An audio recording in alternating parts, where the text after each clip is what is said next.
आदाब नाजरीन, Saiyaara news TV में आपका खैर मकदम है। आइए देखते हैं कुछ अहम खबरें।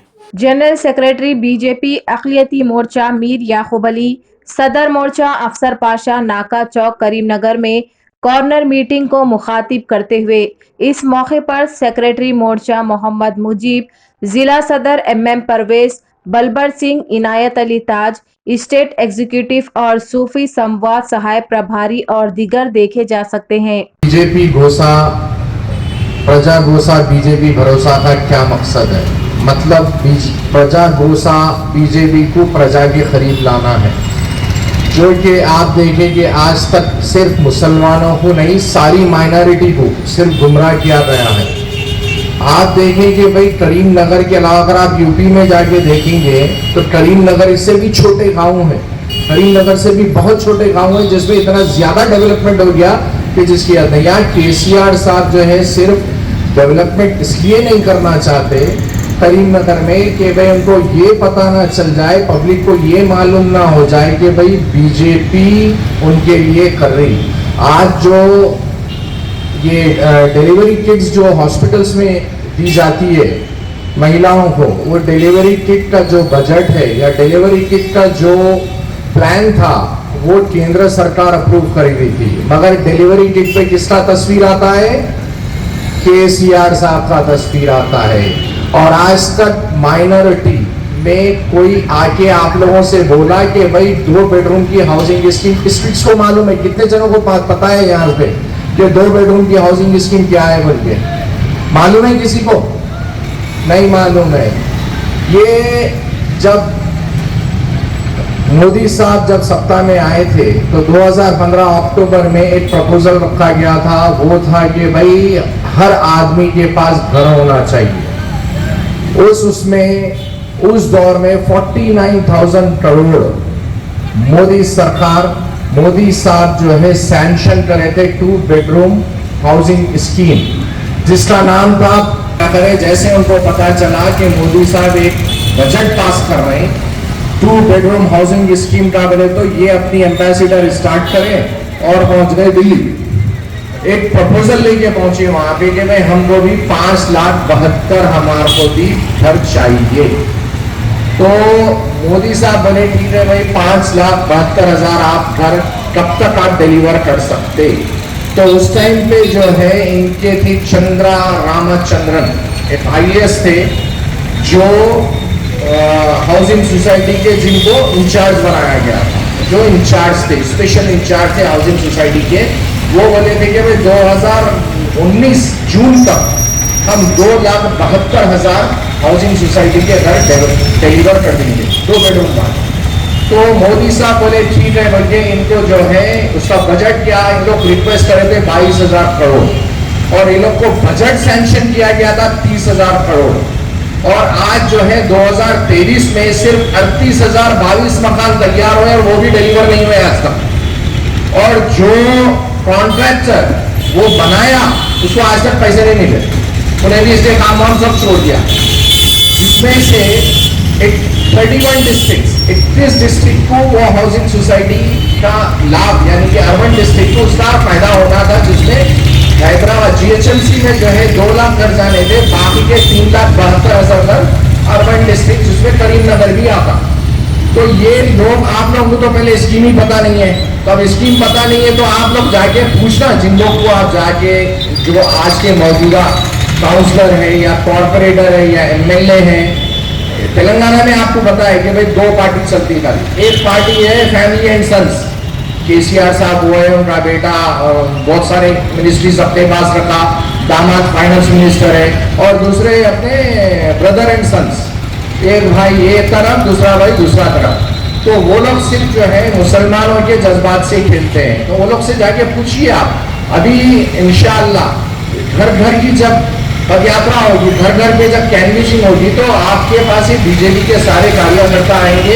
आप हमारे डिस्ट्रिक्ट के प्रेसिडेंट साहब से अप्रोच कीजिए या यहाँ के जो इंचार्ज हैं उनसे मिलिए, वो आपको समझाएंगे सारी स्कीम्स। ये स्कीम्स अगर आपको चाहिए तो फिर इन लोगों से कांटेक्ट करिए और ये लोग आपको एक एक स्कीम समझाएंगे, तब जाके आप सवाल करिए, तब सोचिए कि भाई अब तक तेलंगाना में जो है केसीआर और एमआईएम मिलके आप लोगों को कितना बेवकूफ बनाए। सही है, भारत तो टूटा ही नहीं, भारत तो एक था, एक है और इंशाल्लाह एक ही रहेगा। चाहे अभी जो है नींद से जागिए तो हमारे मुफ्ती भाई जैसा बोले कि अभी हाल ही में हज के लिए हमारे मोदी साहब, अगर मोदी साहब कम्युनिस्ट है, मोदी साहब अगर मुसलमानों के खिलाफ है, बीजेपी अगर मुसलमानों के खिलाफ है, तो आज तक जो कोई भी सरकार आपको ऑफर नहीं करी, हमारे मोदी साहब हज की जो कीमत होती है हज की, उसमें से 50,000 की छूट क्यों देते? और अब के बाद सिर्फ ये पहली टाइम हुआ है, हर वक्त 500 सीट 500 वीजा वीआईपी कोटे में जाते थे। इस साल एक भी वो सिस्टम भी मोदी साहब हटा चुके, अब कोई वीआईपी वीजा का कोटा नहीं है। 1,72,000 हज के वीजा, ये पहली टाइम इतने ज्यादा हज के वीजा सैंक्शन हुए इंडिया के। ये कौन करे? हमारे मोदी साहब। मोदी साहब लोग बोलते ना वहां जाते बिजनेस दिलाते, बिजनेस नहीं दिलाते, ये सिर्फ इसीलिए जाते हैं कि भाई इसमें इंडिया का भला कैसा हो। इंडिया को आज 5वें स्थान पे पहुंचाए। इंडिया इस वक्त वर्ल्ड में 5वें रैंक पे। इससे पहले की कई हुकूमतें आई, इंडिया हर वक्त नीचे जाते रहा। तो अभी हज में जो है आप लोग को 50,000 की छूट है। 50,000 की छूट का मतलब ये है वो 50,000 तो देना है, पर कौन देंगे? वो केंद्र गवर्नमेंट देगी, केंद्र सरकार देगी। तो ये आप लोग थोड़ा समझिए और सरल ऐप को देखिए। 6359119119 है उसका नंबर। सब जने मिस कॉल करिए, उस पर मिस कॉल करके आप जो देखिए हर योजना आपको नजर आती है। जो अभी ऑफर्स है, जो अभी योजनाएं हैं, जो अभी सहूलतें दी जा रही माइनॉरिटी के लिए, सबके लिए, हर वो चीज है। जो बुरा है वो सभी उनको मालूम हो गए हैं। आने वाले दिन में आपका राज नहीं चलेगा।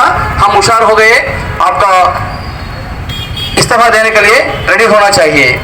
और यहाँ पर आपके गुलाम साहब है, उनसे मैं सवाल पूछना चाह रहा हूँ। भाई आप कितने पैसा से मेरे मुसलमान भाइयों को, मेरे नौजवान मुसलमान को बिके भेजे? भाई कितने परसेंट भेजे? ये मैं नहीं बोल रहा हूँ, आपके दोस्त, आपके करीबी। तो आपके कार के स्टीयरिंग आप पकड़ते ना, आपके कार्यकर्ता, टीआरएस कार्यकर्ता बोल रहे भाई गुलाम भाई ये टाउन प्रेसिडेंट एमआईएम के वो आदमी जब नौजवान लोगों को पैसे को बेचा है बोल के, मुझे नहीं मालूम है कितने पैसे का आप बेचे।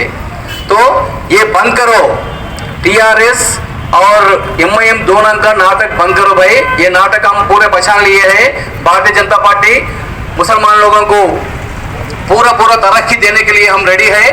जो गुमराह करें मुसलमान लोगों को, वो मुसलमान लोग आज गुमराह में नहीं पड़ रहे हैं, पूरा मालूम हो गया है, आपका अभी नहीं चलने वाला है। और ये है अपना भारतीय जनता पार्टी का साफ नियत है। नियत साफ है तो हर कुछ साफ रहता है। साफ नियत किसको रहते हैं? वो अच्छा कार्रवाई करता, साफ नियत से सही विकास होता है। तो आइंदा दिन में आपका टीआरएस और एमआईएम का जो मनमानी राज नहीं चलेगा। जो आप जो कर रहे हैं वो ब्रेक लगाने के लिए आपको ब्रेक, आपका कार का ब्रेक और आपका पतंग फटने वाला है। पतंग क्यों पड़ने वाला है? भारतीय जनता पार्टी के स्टेट अध्यक्ष तेलंगाना शहर पंडित संजय जी एक तूफान के जैसा सामने आ रहे हैं। उनके साथ हजारों करोड़ों लोग नौजवान आ रहे हैं। आपका कार का ब्रेक टूट जाएगा और आपका पतंग भी फट जाएगी। यहाँ पर सही विकास के लिए और मुसलमान का विकास के लिए, मुसलमान औरतों के लिए हम सही विकास के लिए हम काम करेंगे। मैं और एक यहाँ पर ये मंच से बोलना चाह रहा हूँ। यहाँ पर मैं अभी देखा सालार चौक। भाई क्यों अभी सालार चौक बना भाई? वो रजाकार का वारिस अभी नाम लगाएंगे क्या? कोई नहीं कि मुसलमान का अशफाकुल्ला खान है, बेगम हजरत महल है। इंशाअल्लाह आने वाले दिन में 8 महीने में यह सरकार बदलने वाली है। टीआरएस बीआरएस को वीआरएस देते हैं। उनके भाई लोगों को भी फिर जहां से आए, महाराष्ट्र नांदेड़ से भाई लोग आए, मालूम है ना कौन है भाई लोग? ओवैसी भाई लोग। फिर उनको रवाना वापस ही महाराष्ट्र जाना पड़ेगा और केसीआर साहब को वीआरएस देना पड़ेगा। अपना पंडित संजय जी के नेतृत्व में भारतीय जनता पार्टी माइनॉरिटी मोर्चे के हर कार्यकर्ता एक सिपाही बन के लड़के यहाँ पर तेलंगाना में और करीमनगर में हर जगह एक कमल का विकास करेंगे। तरीके से हमारी नस्लें भी पढ़ेंगी। भाई ये जो बात मैं कह रहा हूँ ये समझने और सोचने की बात है। ये कोई जोश में दिलाना, कोई जज्बात में दिलाना ऐसा नहीं है कि हम ये बदलाव पार्टी का साथ है, बल्कि ये पार्टी सबको लेकर चलती है। हम भी हिंदुस्तान के एक शहीदी होने के नाते जिस तरीके से अगर हमारा प्रधानमंत्री कौन है तो एक नौजवान को बताएंगा कि वो नरेंद्र मोदी है, तो दूसरे को नहीं बोलना पड़ेगा। अगर आपसे पूछा जाएगा करीमनगर के एमपी साहब कौन है तो बताना पड़ेगा कि वो हमारा एमपी साहब बंडी संजय है। इसी तरीके से मेरे भाई हमको इसके अगर हट के अगर अलग चलेंगे तो फिर हमको अलग कर दिया जाएगा। जिस तरीके से हैदराबाद में हेल्थ सिटी का हाल हुआ इस तरीके से ये कारखाना गड्ढे का हाल हो जाएगा। मेरे भाई हमको सोचना और समझना है। इस तरीके से दूसरे महलों में तरक्की के काम हो रहे हैं। म्यूनसिपालिटी का पानी भी हो तो सही तरीके से आता है, करंट भी हो तो करंट सही तरीके से आता है। ड्रेनेज का जो मसला है वो मसला भी होता है तो सही होता है। अगर मसला नहीं होता तो फिर इधर दीगर महलों में होता है। फिर यहाँ पे डेवलपमेंट नहीं है, यहाँ जमीन की हमारी जितनी उधर डेवलपमेंट का जो रेट है वो रेट इधर का क्यों नहीं है? इसलिए कि वो तरक्की याफ्ता महल्ले हैं और ये बिछड़े हुए महल्ले हैं। भाई हमको बिछड़े महलों में महदूद में रहना नहीं है, बल्कि हमको महदूद सोच से निकलकर हमको सोचना है, हमको पढ़ना है।